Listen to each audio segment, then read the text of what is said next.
तो अब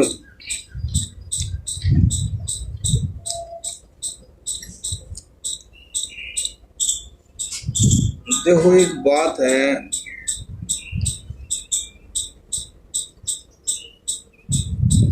कि यहाँ ना तो कोई पुस्तक, जय जय जय जय, कोई इतना ज्यादा वैराग्य करा सकती, ना कोई सत्संग के द्वारा बहुत इतना तीव्र वैराग्य हो सकता। और मतलब वैराग्य की महिमा है कि जिनके मन में दृश्य जगत के प्रति वैराग्य हो गया तो मनोवृत्ति स्वयं ही आत्मा की तरफ चली जाती है। अब जो राग है वो जन्म से, बचपन से ही ये राग बढ़ने की एक ऐसी स्थिति होती है कि उसमें किसी का चारा नहीं चलता। कोई रागी बनता है तो वो भी स्वयं ही बनता है। जैसे बच्चा जन्म लेता है तो माता जी का दूध पीवे है तो राग हो जाता है वहाँ, अब दूध तो पीना ही है, जीवन की मांग है, दूध पीता हो तो राग हो जाता है उससे। लेकिन एक बात और भी है कि भाई जैसे दूध की तो बड़ा होता जाता है तो वो फिर अपने मन की भी करने लग जाता है। ये आप सोचो, उसने अपने मन से उसमें राग किया, वो तो प्राकृतिक व्यवस्था है कि उसको दूध मिल गया, ना वो माँ के बस की बात है ना उस बच्चे के बस की बात है, जब प्राकृतिक व्यवस्था है। उस बच्चे में अब इतना समझ लो कि विवेक नहीं है कि जो घटना घट रही है वह उससे तो वो वही लेता है जो उसको मिल रहा है और वो वैसा ही जानता और मानता है। और माता जी का जो राग है उसमें अपना किसी तरह लगा लो, दया से, ममता से, मोह से या फर्ज से कि मेरा कर्तव्य है, मेरी संतान है, इसको ऐसा ऐसा करना। लेकिन जैसे जैसे वो बच्चा बड़ा होता जाता है वैसे वैसे उसका अपने ढंग का राग से उत्पन्न मैं वो भी बड़ी होती जाती है। तो बच्चे में जो ये मैं बड़ी होती जाती है तो ये उस बच्चे की स्वतंत्र मैं है, इसमें माँ का स्थान नहीं है कुछ भी। वो माँ से तय करके ये इस तरह अपने जीवन की रचना नहीं करता। अब भाई मैं ऐसा कर रहा हूँ माँ, मैं ऐसा कर रहा हूँ, नहीं, तो स्वतंत्र चला है। वो स्वतंत्र, उसको जहाँ जहाँ उसकी मैं मिलती है वैसे वैसे वो उन वस्तुओं का जब मैं मिलती है तो सुख होता है। मतलब संपर्क से जैसे मैं मिली वैसे ही सुखानुभूति हुई, मैं के साथ साथ ज्ञान के साथ साथ पीछे पीछे सुखानुभूति। अब ये जो मैं है ये तो चाहे संबंध हो चाहे ना हो किसी भी वस्तु प्राणी पदार्थ का, सच्चाई तो ये है कि ये मैं तो हमेशा ही है। ये ज्ञान जो है स्वयं का ज्ञान स्वरूप जो अपना आपा है वो तो है ही, वो जैसा है वैसा परिचय नहीं है उसका। जैसा वो है उस बच्चे में ज्ञान देव, चेतन देव, वो ज्ञान स्वरूप आत्मा अपना आपा जैसा है उसका परिचय नहीं है, अस्तित्व का आभास है। और उसी में एक मैं पैदा हो जाती है, मैं करके पैदा हो जाती है। उसको मैं को ऐसे करके कहे अब मैं ये हूँ, कैसे कर पाओगे? अब बच्चा जो है अपने स्वार्थ तो पूरे कर लेता है, लेकिन राग जो है उसको अपनी मैं से ही है।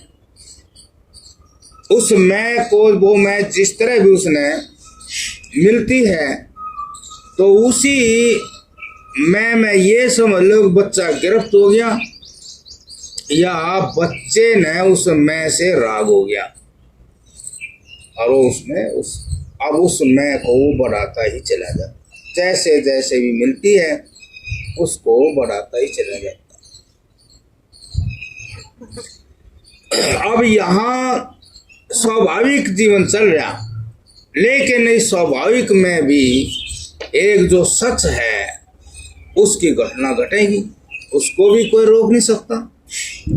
नारायण। और ये जो स्वाभाविक हुआ है ये, इसको भी कोई रोक नहीं सकता, और जैसा सच है वो भी रोक नहीं सकता। वो भी उस बच्चे के सामने आएगा और उस माँ के सामने भी आएगा। जिस तरह वे दोनों इस मैं को पकड़ते हैं, तो वो जो सच आएगा वो भी पकड़ना पड़ेगा, भले ही वे उस समय ना पकड़े, लेकिन सच का दर्शन उसको होगा। और उस सच को कच्चा, जो सच उनके सामने आए, उस सच को कच्चा कौन करेगा? जो राग, जो सुख उसने मिला हुआ है कहीं से, वो भी उसकी स्मृति रहती है, उसकी स्मृति रहती है, तो वो कच्चा पड़ जाता है। वो कच्चा पड़ने से उस बच्चे के लिए या उस माँ के लिए फिर वही मैं सक्रिय होकर के और मैं को बढ़ाती है, अर्थात छूट नहीं पाती। जैसे वही कहे अब ये छूटता नहीं है, छूटता नहीं है, और वो मैं फिर मजबूत होती चली जाती है। इस तरह जीवन में सच भी साथ साथ घटता ही रहता है। वो सच अपने ढंग का सच क्या है? सच ये है कि कोई भी प्राणी एक स्वतंत्र सुख चाहता है, पराधीनता से मिले वो सुख नहीं चाहता, अर्थात पराधीनता की स्वीकृति वो बिल्कुल भी रखता नहीं, चाहे कोई भी हो। उसमें चाहे कोई भी हो, जैसे एक बच्चा है 10 साल का है, 15 साल का है, तो उसको एक ये अहम हो जाता है, मैं का अहम हो जाता है कि नहीं मैं पराधीन नहीं रहूं, चाहे कुछ हो, ऐसा कहते। अब बात तो अच्छी है, लेकिन इस बात को भी विचार और विवेक से समझना पड़ेगा। अब ये जो बात आई है स्वाभाविक, क्या यही सच है कि इससे कोई अतिरिक्त सच है? तो पहले तो वो इस सच, ये जो सच आएगा, इस सच से उसकी मुलाकात होगी। भाई जैसे वो बड़ा होगा, 13, 14, 15, 16 ऐसे बढ़ता जाएगा, तो अपनी इच्छाएं इस संसार से जो प्राप्त है वो रखता जाएगा। वो जो उसकी इच्छा है उसके लिए वही सबसे महत्वपूर्ण है। चाहे जितनी किसी ने उसकी सेवा करी हो, मदद करी हो, लेकिन वो इसको विशेष रखेगा जीवन में।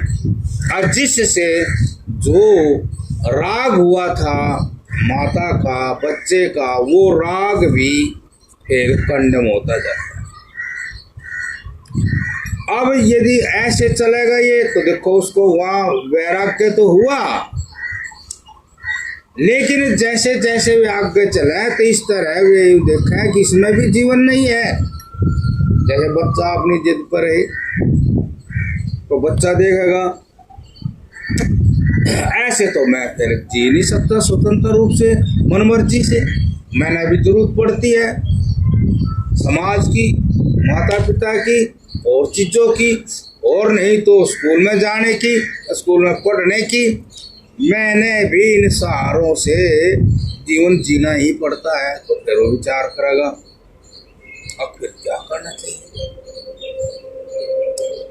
तो फिर इस विचार से वो क्या करना चाहिए, यहाँ उसको विवेक जागृत होगा, उसको समझ में आएगी कि ये जीवन है जो मैं अपनी मनमर्जी से स्वतंत्र नहीं जी सकता, ये जीवन इसी से ही चले आ रहा। जैसे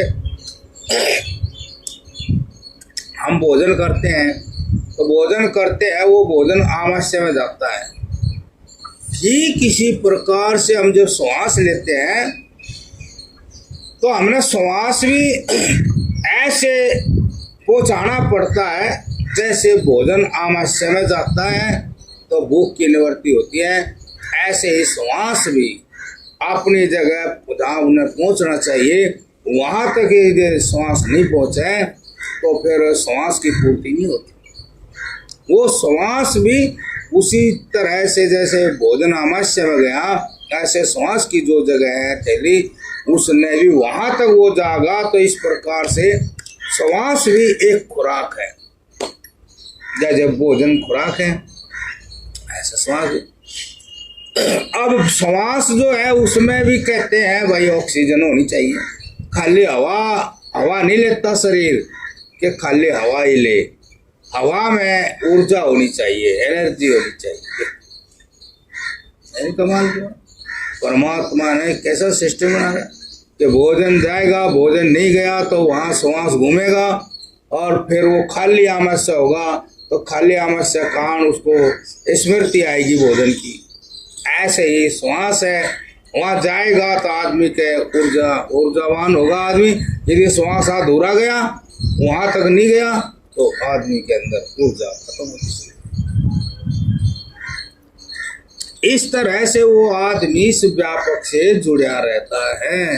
तो बताओ यदि वो इस को देखेगा थोड़ा विचार करके, विवेक जागृत रहे तो वो कहेगा इस व्यापक से तो मैंने जुड़ना ही पड़ेगा,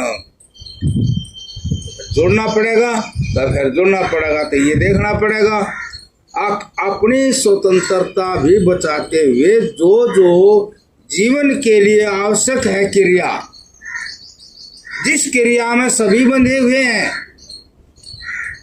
जैसे कि भाई शुरुआत ही हुई थी माता जी की और बच्चे की, वो शुरुआत हुई थी इस प्रक्रिया के अंतर्गत। ऐसे उसने देखा कि यहाँ सभी एक आवश्यकता में, जीवन की आवश्यकता में जुड़े हुए हैं। जैसे टीचर है, उसने अपना भाई पैसे चाहिए और उसने विद्यार्थी ने विद्या चाहिए। फिर वो देखेगा यहाँ तने किस बात से किससे क्या जिद करनी, किसके सामने अपनी मैं दिखानी। या तो एक व्यापक मैं है, अब भी टीचर भी बनते आ रहे हैं, विद्या भी पहले से है और विद्यार्थी भी पहले से ही हैं और इन सब की जीवन में ज़रूरतें हैं। इस तरह से वो थोड़ा सा अपनी मैं को ख़त्म करेगा और एक ऐसी मैं में अपने आप को डालेगा अब जो एक व्यवस्था स्वरूप मैं है। अगर व्यवस्था है, ये तो सिस्टम है, ये तो एक इस सिस्टम में तो तुम्हें रहना ही पड़ेगा, क्योंकि तू इस सिस्टम में से कहीं से भी तोड़ देगा तो जीवन ही खत्म हो जाएगा। जब मैं सारी जो जीवन ऊर्जा है वो ले रहा हूँ तो ऐसे ही मेरा व्यवहार भी इस प्रकार का होना चाहिए, इस तरह हो। तो एक मैं उसकी जो बचपन से पड़ी हुई थी वो टूट जाती है और दूसरी एक मैं प्रकट हो। अब यदि वो फिर थोड़ा थोड़ा आगे चलेगा तो उसको फिर ये ज्ञान होगा कि मैं अपने मन को इस संसार से जो इच्छा होती है जीवन की, उन इच्छाओं को यदि मान लो मैं पूर्णतः खत्म कर दूं तो क्या जीवन का दर्शन कोई और है? वो चारों तरफ अपने घुमाएगा नजर। अब वही जैसे पक्षी हैं, पशु हैं, पेड़ पौधे हैं, वे तो किसी प्रकार के अपनी ऐसी वे तो स्वतंत्र और स्वाभाविक खड़े रहते हैं ऐसे ही, और पक्षी भी उनको भोजन मिल जाता है, उठते रहते हैं और अपने बच्चे पाल लेते हैं, वे भी चले जाते हैं, वे भी चले जाते हैं, इस तरह से। तो वो ये देख रहा कि हो सकता है कि सारा संसार ज्ञान से चल रहा और किसी में ज्ञान ज़्यादा, किसी में कम। यदि मैं इन इच्छाओं को पूर्णतः रोक कर देखूं, अब इच्छाओं को रोक दूं, लेकिन फिर भी देखा गया कुछ इच्छाएं प्राकृतिक रूप में उसकी पूरी होती रहती है, जैसे पशु पक्षियों की होती, और भी जैसे कोई किसी प्रकार से कुछ बीमार है, कुछ और है। यदि मैं अपनी इच्छाओं को ना के बराबर कर दूं तो फिर देखा जीवन कैसे चलता है। तो फिर वो देखेगा अब किस तरह से जीवन को संभालने वाला कोई ऐसा जीवन का सागर है, अब जो जरूरतें हैं वो पूरी होती है। ज़्यादा जरूरत है नहीं, जितनी जरूरत है उसमें भी उसका मन ज़्यादा चंचल नहीं है, तो उसको एक ये मैं भी मिलेगी। लेकिन इस मैं में उसकी मैं नहीं होती, इस मैं में एक व्यापक मैं होती है, जिस मैं से सारी व्यवस्था ही चल रही है और अपनी मैं उसकी होती चली जाती है। तो इस प्रकार से जो शुरू से एक मैं बने हैं और उस मैं के कारण हम समेटते चले जाते हैं इसको, लेकिन बीच में हम ज्ञान तो होते हैं, जैसे ज्ञान होते हैं। जो बच्चा 16-17 साल हो तो माँ को भी दिक्कत होती है, अब यो मेरी बात नहीं सुनता, अपनी इच्छा ज़्यादा रखे हैं, तो वो तो उसको भी, तो उसने जो उसमें ममता जोड़ रखी थी उसकी ममता भी कम हो जाती है, और उसने भी फिर माँ से थोड़ा अलग अपने आप अपने बल से जीना पड़ेगा। और उसने भी पता लगता है कि भाई मेहनत भी करनी पड़ती है, जीवन इतना आसान है। ऐसे करते करते मान लो चलो यदि वो इस तरह जागता ही रहेगा तो उसको यहाँ रहते रहते ही ज्ञान हो जाता है, संसार में रहते रहते ज्ञान हो जाता है। अब बहुत ज़्यादा लगाव करने की, बहुत ज़्यादा भागदौड़ करने की इतनी ज़रूरतें नहीं है, जितनी सही सही ज़रूरत हैं वे पूरी होनी चाहिए। तो वो वहाँ तक ही अपने जीवन को फैलाता है और उसको ये ज्ञान हो जाता है आखिर सदा सारी चीज़ों का सुख एक सारणी जो मैं इससे मिलती है संसार से, भाई मैं धनवान, मैं बलवान, मैं रूपवान, वह मैं भी सदा ऐसे चलती। अब मान लो ये तो एक विचार हुआ, अब हम फंसे किस तरह। अब जैसे हम फंसे ही जाते हैं संसार में, हमने कभी विचार नहीं किया, फंस ही जाते हैं, लेकिन हमें एहसास हुआ थोड़ा सा, अब हम ये बात तो कुछ और जरूर है, लेकिन हमारी समझ में नहीं आती है। बात तो कुछ और जरूर है। ये महात्मा लोग हैं, घूमते हैं, बात भी करते हैं, इनकी बात भी कुछ सही सी लगती है? तो ये तो कुछ सोच सोच के और अपने आप भी महसूस होता है कि हम जो है 24 घंटे हमारा मन इस तरह चंचल रहता है, उसको खुद भी ऐसा लगता है। तो उसमें उसने एक काम करना पड़ेगा कि कुछ नियम जो है जीवन में धारण करने पड़े। जैसे कि भाई एक तो बैठने का अभ्यास करना पड़े घर में ही, सुबह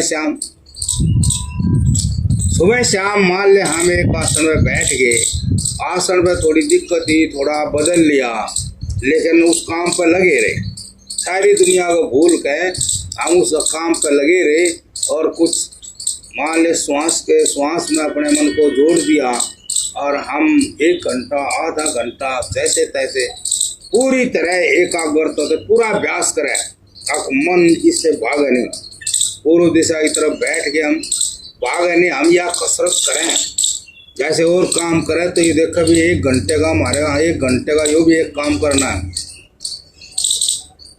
यदि आप उस श्वास में अपने मन को जोड़ें और मन भाग गए तो विचार से ले आए, अब भाई मन यह तना आदत ऐसी पाल ली कि हम चाहते भी जब भी तो इधर ही चलाएं, और इससे कोई ऐसा सुख सदा रहने वाला मिलेगा नहीं। ऐसा कोई पक्का रिश्ता भी संसार में होने का नहीं, और ऐसी भी कोई शक्ति आने की नहीं।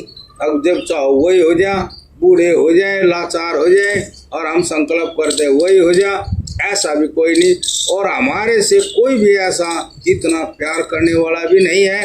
हमारे पास कुछ और चीज होगी तो प्यार कर लेगा, जैसे प्रॉपर्टी हो, पैसा हो, कुछ और हो, तब वे कुछ कुछ सेवा कर देंगे। लेकिन जब उन्हें ये पता लग जाता है अब ये पराधीन लाचार है, तो फिर वो ऐसे करेंगे। जैसे कि एक महात्मा थे, अच्छे महात्मा थे, तो एक महात्मा, एक उसका चेला था, अरे एक महात्मा और बैठा था वहाँ।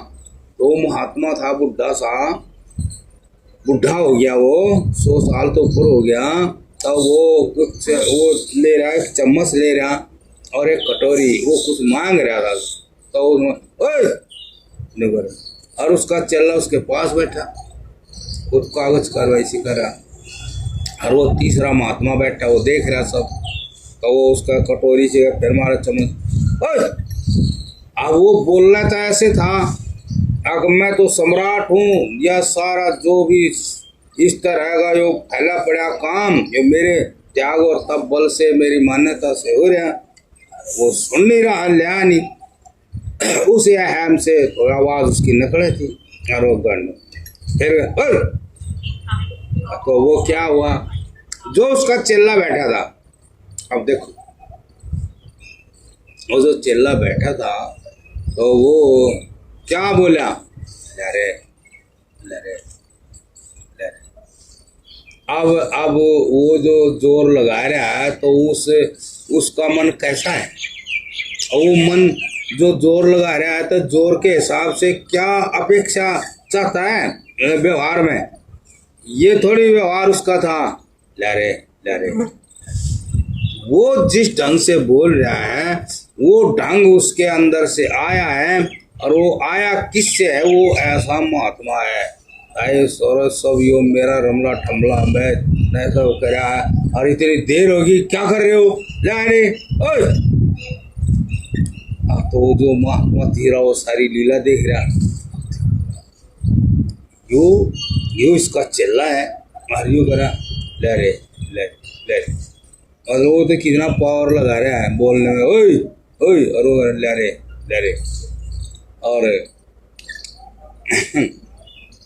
तो तीसरा महात्मा देख रहा भाई इसके चेले का व्यवहार तो ये ठीक नहीं, इसने तुरंत जाना चाहिए था। मैं जा रहा, आप बैठ, मैं जा रहा वहीं ले रहा, देख कर ले रहा क्या कर रहे, ऐसे बोलना चाहिए। जिस हिसाब से वो आवाज लगा हुआ है उसके लिए ये हिसाब का व्यवहार होना चाहिए था, लेकिन वो करा तो नहीं, बताइए।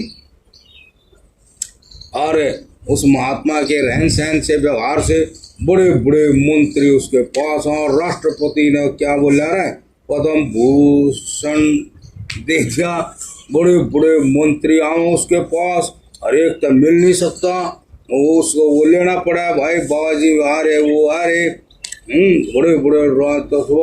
और जो वो चला था भाई शंकराचार्य बैठे थे, वो सब हाथी बैठे था और चला था, और तो वो उसी जो वहाँ मैं उसी में से आवाज पड़ी थी, और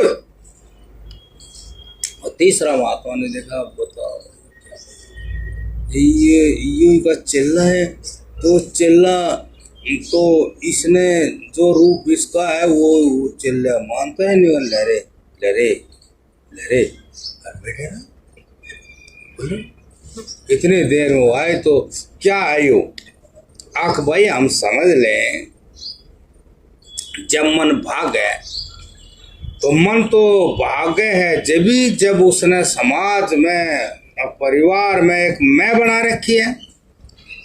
जब मैं है ही नहीं कैसे भागे, बताइए कैसे भागे। मान लो कोई गरीब है, कंगाल है, और वो कोठी के बारे में विचार करे, काम कद लगावे, भाई 500 गज में कोठी बनानी है, काम कद लगावे, मिस्त्री करने पड़ेंगे, उस दला पैसा तो है ही। ऐसे ही जब मन है जो है भाई बूढ़े होते जा रहे हैं, शरीर में ताकत नहीं है और सब हमने जान गए, हम भी सबने जान गए, लेकिन जैसे ध्यान में बैठे मन आदत से फिर वहीं जावे, उस मन को फिर समझावे, करना समझावे। मतलब पूरे साहस हिम्मत से आसन में बैठा, दुख लग जा पैर बदल ले, पैर बदल ले, है ना, और घूम ले, लेकिन जो है जय हो जय हो जय। आसन में बैठ के तो कम से कम इतनी देर बैठे जब बिल्कुल तंगी पा जा तो फिर आसन हटाओ। एक एक जो अभ्यास है उस लाइन पर जाकर खत्म करें, अब अति ज्यादा होगी तो फिर आसन पे हटाओ और फिर वहीं घूमो। अब घूमते हैं अपने आप को देखो, भाई कैसे पैर गिर रहे हैं, फिर मन ज्यादा, फिर मन को भी देखो, असरा देखो कितनी आसानी से धस गया दुनियादारी में, निकालने में बड़ा परिश्रम हो रहा, बड़े कठिनाई हो रही है, लेकिन करना तो पड़ेगा यो काम।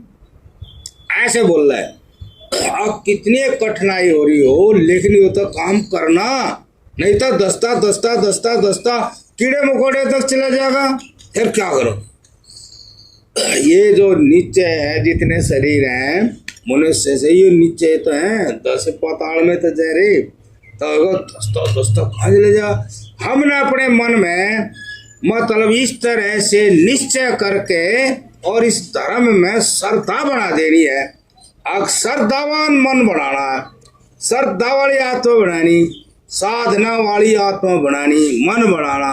हकीकत में हमें विचार के द्वारा संसार में जाते हैं मन को देखो सच्चा वैराग्य देना, हकीकत में देना। जब हमने जान लिया सत्य ज्ञान तो ये है, देखो वहाँ जान लिया और तीसरा बाबा देख रहा, बताओ बाबा ने इतना तप करा, इतनी माया इसके पास है, अयो ये विजान क्या आगे कुछ भी करो तो सारी माया मेरे पास नहीं है, अरे वो तो वही चल जा रहा, पागल है।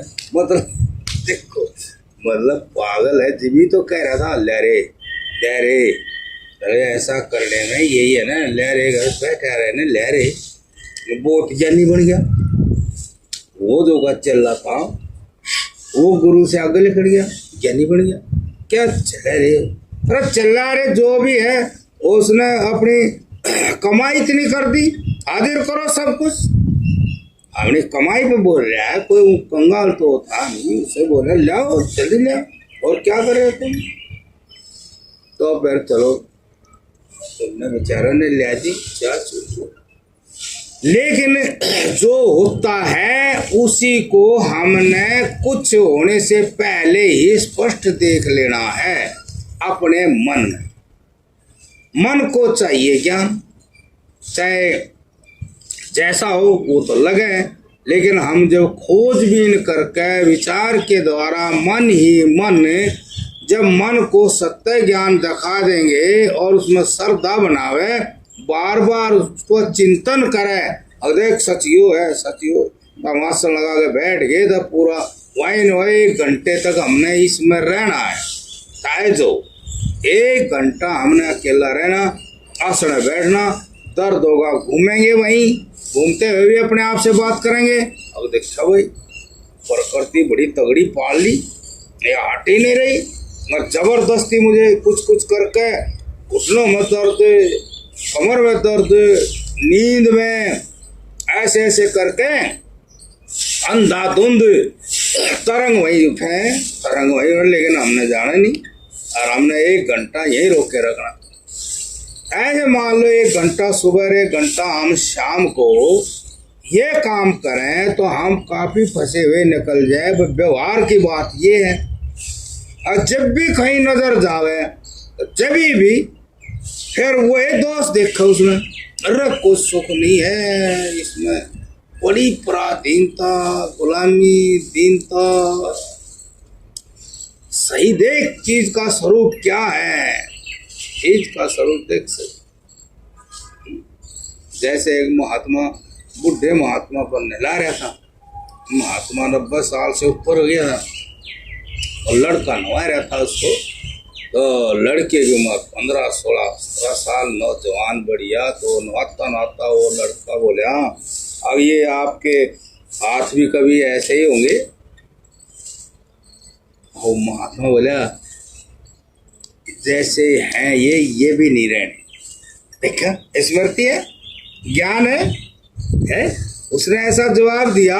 अब वो वही विचार कर रहा है कि कुछ नहीं रहना, ये जिसा दिखा ऐसा रहना नहीं। और उसने लड़के ने अपने दिखाए हाथ, भाई बढ़िया हाथ, और जवान था, नई चमड़ी थी और उसके बुढ़ी सुकड़ रही थी। तो फिर उसने आगे का बात बता दी, अब तेरा तना बेरा है कि नहीं बेरा है? नहीं बेरा है तो समझ ले, अब ये ऐसे भी नहीं, ये तेरे वाले ऐसे नहीं रह रहे, ये हमारे वाले भी ऐसे नहीं रह रहे।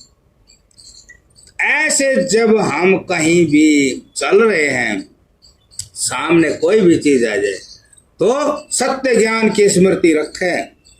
सत्य ज्ञान की स्मृति एक व्यवहारिक समाधि है। समझ लो कि जब भी हम कहीं कोई चीज सामने आई, जब इन्हों का इसका सुख कितने दिन, और ये वस्तु स्वयं में ही सुखी नहीं है, तुझे क्या सुख दे देगी? और ये मैं नहीं हूं, ये आदत है। जो मन वहां उस सुख के लिए जा रहा है, उस चीज के लिए, मैं नहीं हूं, ज्ञान नहीं जाता कहीं। ये जो मन में संस्कार पड़े हैं, वासना पड़ी है ना, जब तक हम ज्ञान के बलवान नहीं है, प्रत्यक्ष ज्ञान नहीं है, तभी जा करके संस्कार वासना आत्मा से प्रकाश लिए दौड़ती है। आप देखोगे दई यहाँ इनसे कोई तृप्त नहीं हुआ, कोई सुखी नहीं हुआ, इसलिए मन वहां कहाँ जा है, अपना चलने में ध्यान, गाड़ी चलाने में ध्यान, जो कर रहे हैं वही ध्यान लावे। अब कहाँ भटक रहा है? न्यू तो जावे जीवन, न्यू तो जिंदगी जावे, बहुत की चली गई और चलती जा रही है। और वो होश यदि 100 साल में 90 में 80 में आया, तब फायदा क्या लगेगा? ऐसे पूरा टोटल विचार करें। अब तेरे को लुट पिट के ज्ञान हुआ और या तेरे सामर्थ्य खत्म हो गया, और जब जो सोचेगा हाँ बात तो सही है, सही बात का क्या अर्थ लगेगा? इसलिए लगातार हम इतने, जैसे वो बाहर पुलिस वाला थाने के बाहर खड़ा रहे संतरी हथियार लेकर के, ऐसे हमने 24 घंटे उस सत्य ज्ञान की स्मृति रहनी चाहिए, वो भी व्यवहार में, कहीं भी हो। जब हम इस तरह ध्यान करेंगे, ध्यान में अपनी मैं को मार देंगे, न जय हो, सांसारिक मैं को मार देंगे, संसार से उत्पन्न मैं को मार देंगे ध्यान के द्वारा, तो फिर व्यवहार में भी वह मैं फिर कैसे रहेगी? और आपने किसी की मैं भी कैसे दिखेगी? कि जब भाई हमारी मैं मरेगी, हमारी मैं फोकट दिख रही, तो फिर इसकी मैं कहाँ से रह जाएगी? यदि हम लोग भी सोचते हैं यार हम ही वो काम कर रहे हैं, अरे दूसरे तो कहाँ मोल ले रहे, दूसरे की भी मैं ऐसी हो जाएगी जब हमारी नहीं रही। तो इस प्रकार से विचार के साथ रहना चाहिए। विचार नहीं ना तो फिर वे सवार हो जाते हैं संस्कार और वासनाएं जो हमने इकट्ठे कर रखे बढ़िया बढ़िया करके। विचार की कमी में सारे संस्कार सक्रिय हो जाएंगे और फिर आप कि वो क्या कह रहे रेल बनाए देंगे, अब फिर उधर ही जाड़ो, फिर वो नु करो, और हमने बहुत सारा ऐसा महसूस होगा अब ये तो टोटेगा जीवन है, ये तो कुछ नहीं। लेकिन हम यदि सत्य ज्ञान की स्मृति ले करके व्यवहार करें, इसको कहे उसमें रहें, तो सत्य ज्ञान की स्मृति निरंतर हमारे मन में जागृत है, तो कोई भी संसार की वस्तु सामने आवेगी तो जैसी है वह वैसी ही दिखाई देगी, वैसी नहीं दिखाई देगी जब हम सत्य ज्ञान को हमने जागृत नहीं किया था। सत्य ज्ञान नहीं था तब तो वो वस्तु कुछ और ही दिखाई देती, लेकिन सत्य ज्ञान से वो वही दिखाई देगी जो वास्तव में हकीकत में वह है। जो वास्तव में हकीकत में समझ में आ गई, अर्थात दुख रूपी है, दुख रूपी है, शरीर ही है, किसी से हम भी किसी प्रकार भी इसमें कोई बीमारी लग जा, तो ऐसे जब बीमारी लग जाती है तो शरीर को स्वस्थ करने के लिए वो सब कुछ करने के लिए तैयार हो जाता है। कोई सी लग जाती है और बहुत भयंकर भयंकर बीमारी लग जाती है। बीमारी ऐसी लग जाती है उस आदमी ने बस कोई जीवन का अर्थ ही नहीं रखता है और कब कैसे लेकर चली जाए बताओ।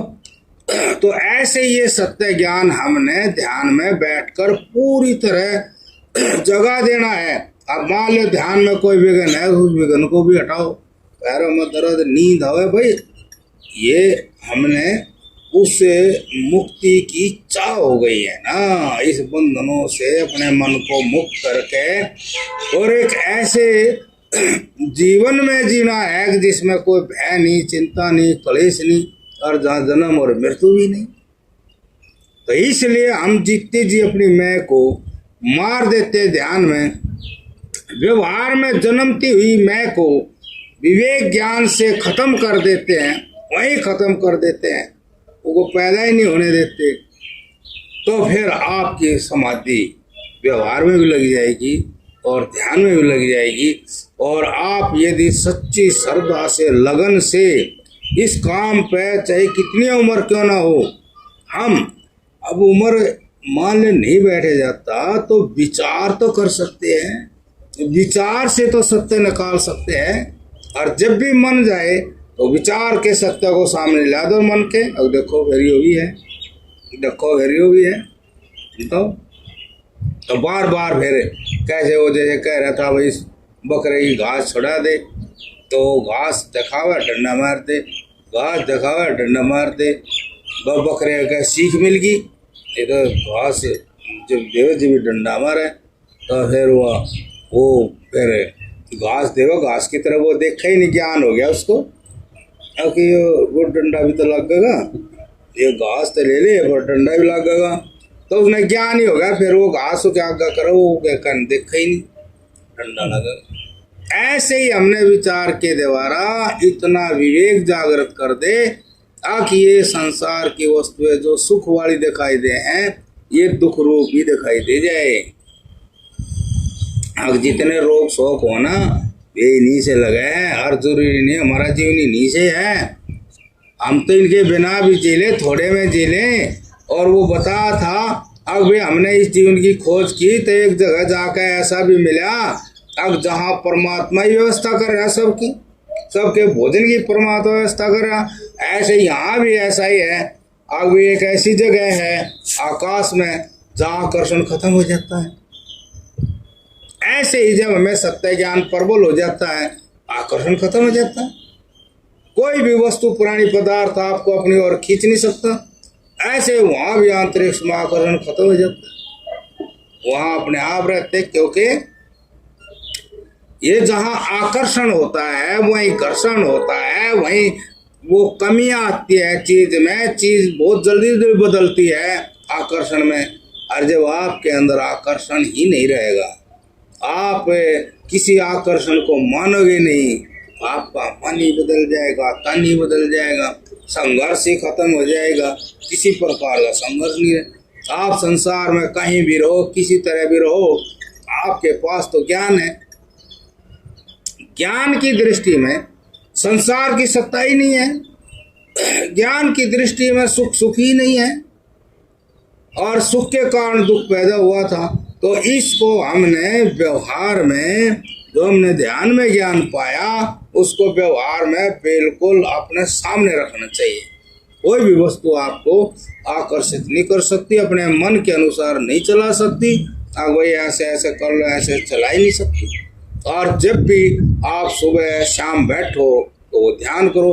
तो जब हमने ये हो गया कि भाई ये महात्मा वाली बातें, महात्मा का जीवन और महात्मा बड़ा स्थिर सा दिखे है, तो फिर हमने इन दो चीजों को मजबूती से पकड़ लेना चाहिए। एक तो नियम से सुबह शाम बैठना चाहिए, दुखी नहीं होना चाहिए। मन नहीं लगा, मत लगो, हम बैठेंगे, हमारा तो एक काम है, और भी तो काम करें, मत लगो, हम बैठेंगे। तो आप सुबह शाम एक एक घंटा बैठेंगे, और मान लो 1 घंटा नहीं बैठे जाता, तो जितनी देर बैठे उतनी देर थोड़ा कष्ट सहन करके बैठे, और कष्ट सहन करके बैठे तो उस कष्ट को देखते चले जाएं। ये आप समझ ले ध्यान की प्रक्रिया, क्या आप जैसे बैठ गए तो फिर मन तो जी भी चल जाएगा। उसको आपने श्वास में रोकना। जब श्वास में मन लग रहा तो फिर आपको कहीं दर्द हो तो दर्द को देखते बैठे रहना। न्यू दर्द हो रहा, दर्द हो रहा, या तो दर्द शांत हो जाएगा, नहीं हो तो थोड़ा ढीला कर दो, वही ठीक है। अब ज्यादा दर्द हो गया तो इसको थोड़ा आराम दे दो, उसके बाद फिर बैठ जाओ। यदि ज्यादा तंगी है तो थोड़ा 5-7 मिनट घूम लो अपने कमरे में ही, वहीं घूमते हुए भी देखो और विचार करो। अब देखो भाई, ये सारी चीज हमने पका रखी है। यदि हम इस तरह पहले से बैठते तो कितना अभ्यास हो जाता, आराम से बैठे रहते। तो ये जो न बैठने की जो जय होना, जय हो, जो न बैठने की आदत है ये हमने ही पाल रखी है। तो फिर बैठ जाओ। इस तरह हमने 1 घंटा व्यस्त रहना उसमें। और मन में ये जरूर रखना चाहिए कि भाई यो काम करना पड़ेगा। जो मनुष्य शरीर बना था वो इस विवेक के लिए बना था। अब संसार में रहो लेकिन मुक्त रहो, बंधनों से मुक्त रहो और सत्य ज्ञान को प्राप्त करो। तो भगवान ने जो बुद्धि दी मनुष्य शरीर में वो सत्य ज्ञान के लिए है। और जब वहाँ जो ज्ञान हो, घूमते मतलब लगे रहो। जब घूम रहे हैं तो घूमने भी लगे रहो और मन को भी देखते रहो, तन को भी देखते रहो और उसको भी देखो यह बात क्यों हो रही है ऐसी। अब हम अभ्यास ही नहीं था, हम तो एक तरफा चलते रहे। उधर हमें अंदर क्या क्या चीज बैठी है, उनकी क्या क्या योग्यता है वो हमने देखी ही नहीं। अब वही है उसके लिए। और फिर जब आप व्यवहार करें तो व्यवहार में भी उसी वस्तु को सामने रखकर हम व्यवहार करेंगे तो किसी वस्तु को भी देख करके आपके मन में चंचलता नहीं आएगी, इच्छा जागृत नहीं होगी। वहां भी आपने ये कसर, यदि मन में कोई इच्छा जागा जब भी तुरंत उसको ज्ञान बल से, विवेक ज्ञान से खत्म कर दो। उसमें रहे, समझ नहीं रहा, जो वैसे आदमी है, संसार के आसक्त आदमी है, कमजोर आदमी है, प्राणी पदार्थों के सुख के आदत वाले कमजोर आदमी है, तभी उसी तरह ही है। बताओ, हरियो सुख सदा रहे तभी नहीं, फिर भी तू सत्य को भूल करके फिर ऐसे ही करता रहेगा तो फिर अंत में तेरा क्या हाल होगा। अब कोई दोष भी नहीं दे सकता, अब ये तो तू खुद ही कर रहा था। अब उसमें भाई वे सुख ना मिले या रोग लग जाए कुछ, तो फिर उन रोगों में स्वयं ही औरों ने तो बकाए जागा, नू है, लेकिन अपनी आत्मा में तो सारा ज्ञान रहता है। अब भाई मैं भी पहले ऐसा अभ्यास कराया ही नहीं, ऐसा धर्म अपनाया ही नहीं, मैंने सारा अपनी शक्ति और सारा विचार इसी में ही लगा दिया। ये सारा आत्म दर्शन उसके अंदर होगा। जब आत्म दर्शन होगा तो कसूर किसका है अपने आप पता लग जाएगा। अब भाई हाँ, लेकिन अब जो है मैं इतना अभ्यास करके और इतना ज्ञान जगा करके इसको दबा दूंगा। जो मेरे अंदर ये मन में दुनिया भर के अपनी दृष्टि में कुछ कुछ बसी हुई है और मैं गलत महसूस कर रहा हूँ, मैं उस सत्य ज्ञान को इतना जगा दूंगा, इतना जगा दूंगा, अब ये दबा रहेगा और सत्य ज्ञान की स्मृति बनी रहेगी। यदि आप इस सत्य ज्ञान की स्मृति के साथ जीगे और अंत समय तक जीगे तब फिर आपका जन्म बहुत अच्छा सुंदर होगा। आप इस जन्म से भी अच्छी जगह जाएंगे और वे जो आपने जैसे आसक्त हुए सुख मान करके वे जो कर्म करे वे दबे रहेंगे। और आप यदि ऐसे करते ही रहे और आपका जन्म फिर ऐसी जगह हुआ, बढ़िया परिवार में और स्वस्थ शरीर मिला, फिर आप जन्म से ही लग जाओगे।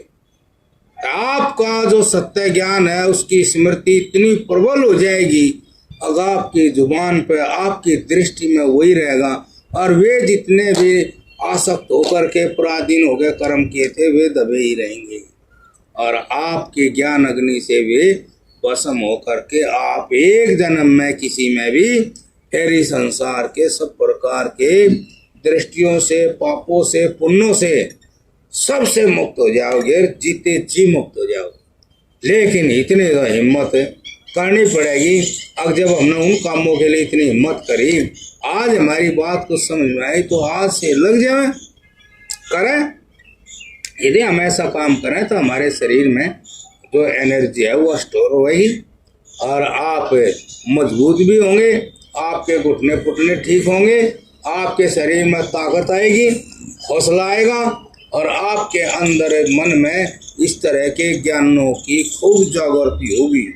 इतने सत्य ज्ञान है आपके मन में, सत्य ज्ञान तरह तरह से जहाँ जहाँ से आप इन सारी चीज़ों को देखते हुए भी आप इनके अंदर घुस जाओगे। अब भाई देखो पेड़ है, पेड़ में ऐसी चेतना है, वह पेड़ रूप बनी और उसने देखो कमाल है, इतनी समझ है। अब पेड़ का चला इतनी दूरी पर जाकर फिर उन्हें शाखाएं फोड़ी। बताओ, अब ये विचार नहीं है, देख नहीं, लेकिन समझ तो पूरा काम कर रही है। अब पहले उसका तना इतना बनाया 5, 7, 8 फुट 10 फुट, उसके बाद शाखाएं, मोटी शाखाएं फोड़ी, फिर छोटी फोड़ी, फिर पत्ते कटिंग और फिर उसमें स्वाद। उस चेतना ने पृथ्वी जल अग्नि वायु के आकाश, उस पृथ्वी जल अग्नि वायु और आकाश के योग से उसका क्या रूप दे दिया। और बिना समझ क्रिया होती तो समझ है जब भी इस तरह का आकार लेगी वह चीज। आप किसी चीज को भी ऐसे आप मंदिर को भी देखेंगे, अभी मंदिर का क्या इस तरह का, इसकी स्फुरना भी बुद्धि में आई तो बुद्धि में जो स्फुरना आई तो वो भी चेतना बैठा वहाँ। आप किसी भी चीज को देखोगे तो कहोगे वो चेतन ज्ञान वाला, वो ज्ञान वाला जो तत्व है जो हमारे शरीर में, सब शरीरों में बैठा है। आप मच्छर देखो, आपने मच्छर देखा बैठा तो मच्छर जो है कपड़े में यूं ढूंढता फिर है, वो खाली कपड़े में उसका डंग चढ़ा हो बड़ी नहीं एक भाई फिर काटेगा उसने, फिर दूसरी जगह चेक करेगा। आपकी नज़र में वो मच्छर है, लेकिन समझदार की समझ में वो समझ है। अब मच्छर के रूप में या समझ है क्या नहीं समझती, इन्हें देखा कि हाँ तो कपड़ा है, कपड़ा मिला, वो तो मिला नहीं, फिर हटाकर दूसरी जगह बैठेगा, फिर वहाँ कपड़े में कहीं अपना स्वार्थ पूरा कर लेगा। तो आप नहीं देखोगे मच्छर तो वैसे ही दिख रहा है मोटी आंखों से, सूक्ष्म आँख से जब हम जगाई आँख से देखते हैं तो चेतना है, वो चेतना मच्छर का रूप धारण करे बैठा है नहीं इस तरह से। तो फिर आप कहोगे ये तो सारा चेतन ही चेतन है, और चेतन ही चेतन है, मैं नाम की कोई चीज नहीं। जब मैं नाम की कोई चीज नहीं, संसार का खात्मा नहीं, संसार का किसी काल में खात्मा नहीं, तो फिर चेतना का खात्मा कैसे। और मैं चेतना को जान नहीं रहा था, जब भी तो भयभीत था। जब चेतना समझ में आएगी, ना तो चेतना का नाश है और ना ही संसार का नाश है, और नाश के भय से मैं चिंता में था ऐसे, और किसी प्रकार की सजा के भय से भी मैं चिंता में था। लेकिन सजा किसको, किसी भी चीज का कुछ बिगड़ता तो है ही नहीं। जिस आदमी को ज्यादा से ज्यादा राग होगा उसी आदमी को दुखानुभूति ज्यादा ज्यादा होगी, और जिसको राग ही नहीं है, वैराग्य है, तो फिर उसको सुख और दुख की अनुभूति नहीं होगी। तो हमने जो है मतलब हिम्मत ऐसी करनी है, यदि हमारी समझ में कुछ बात आएगी तो हमने हिम्मत या करनी है, पहले हमने 1 घंटा का समय तो जो है वो ऐसे बिताना ही है, चाहे ध्यान लागो चाहे ना, लेकिन हम उतना छोड़ेंगे नहीं। तो इस तरह से आप 1 घंटा बैठ के, पैर दुख है, कमर दुख है, थोड़ा माड़ा उसको आराम दो, फिर लगो, कमरा बंद रखो और उसमें ही घूमो जो है भाई, फिर ठीक हो, फिर बैठ जाओ। ऐसे जब हम कोई भी काम करते हैं, कहीं जाते हैं, किसी से कुछ बात कर रहे हैं, तो वहाँ भी वही सत्य ज्ञान की स्मृति रहे। अब जब वहाँ हम कहीं अपने आप में मैं पैसे वाली, धन वाली, कहीं मान प्रतिष्ठा वाली, वो अंदर जाग कर फिर ठीक हो जा, कोई बात नहीं, यो हमारे से थोड़ा हल्का आदमी है, लेकिन हम भी तो उस परमात्मा के तुल्य नहीं, हमको इतने भारी तो नहीं। अब परमात्मा के हमारे हुक्म ही चलने सकेंगे, तो फिर हम भी इसी से उसी बात में बात करें। ये हमें भी जाना है, हम इसने जाना है, लेकिन वो जिस सांसारिक मैं को हम जानते उसको यहाँ स्थान नहीं देते। हम उस मैं को स्थान देंगे जिस मैं से ये भी प्यार करें और हम भी जाने ये सच है, वहाँ ऐसे उस मैं से बात करेंगे। यदि हमारे अंदर सत्य ज्ञान की स्मृति होगी तो सत्य ज्ञान की स्मृति भूलने नहीं देना चाहिए, वो विचार के भीतर ही रहनी चाहिए, अर्थात उस संबंधित विचार हमारा जो है हमेशा चलता रहना चाहिए। हमेशा हमेशा हमने मनोयोग रखना चाहिए, अपने मन को झांक झांक कर देखते रहना चाहिए। अगर हमारा मन कहाँ खोया हुआ है, वो खोया पाओगा जरूर संसार के सुख में। और यदि मन संसार का सुख त्यागना सीख गया तो वो मन फिर आत्मज्ञान को बताने वाला हो जाएगा, उस सत्य ज्ञान को बताएगा जो सब जगह व्यापक है।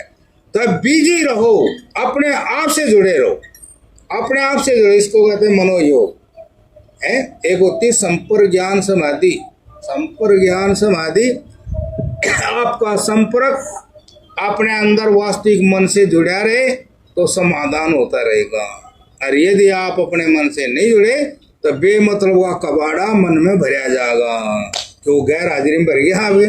आप कहीं फैक्ट्री में चले जाओ और भाई कई दिन में जाओ, अरे यो यहाँ ये सामान ये कैसे आ गया, कैसे आ गया, तुम्हारे को बता रखा, वो बता रखा, उनने कौन से इतनी जिम्मेदारी है। अब जिम्मेदारी होती तो ना बढ़े। अब हमने अपने मन में झांकने की जिम्मेदारी रखनी चाहिए, तो मन में फालतू चीज बढ़ ही नहीं सकती। कबाड़ बढ़े फिर हम जो है मेहनती हमारी कम हो जाएगी।